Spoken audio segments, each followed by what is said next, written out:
Tout ça se fait au nom du bien. Voilà, on entend ça sans arrêt. C'est pour votre bien, c'est au nom du bien. On dit que la liberté s'arrête là où commence celle des autres. Ça, c'est une connerie, ça. En gros, il faut finalement restreindre ses libertés à partir du moment où on vit en communauté. Non, mais Ça... si vraiment on analyse cette phrase, ouais. c'est-à-dire qu'on ne peut rien faire.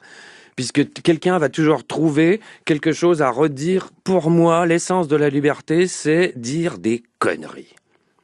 Se tromper. Quand j'en parlais il y a quelques années, tout le monde disait « Ah, ça va, on vit pas en Afghanistan, c'est Mais bon. » c'est ce qu'on entend encore aujourd'hui. Oui, bien sûr. Et effectivement, non, nous ne vivons pas en Afghanistan.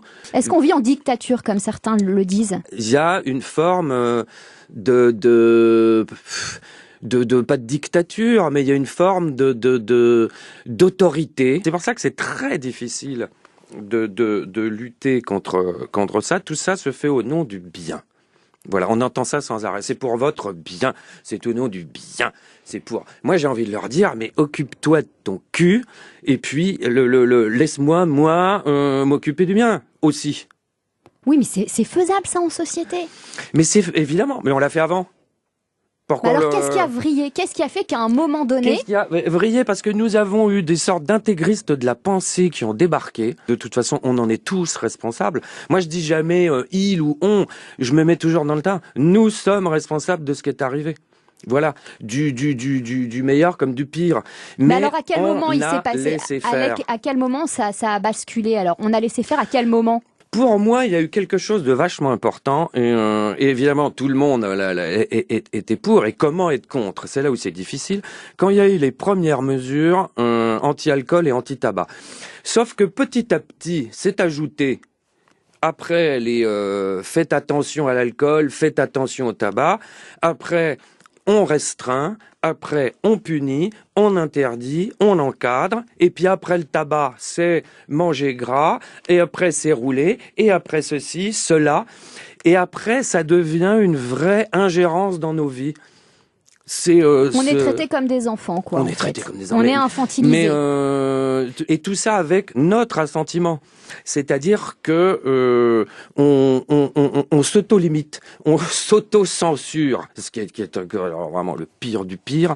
Imaginez pour un mec comme moi, c'est mettre des SK dans un harem avec interdiction de bander. Hein.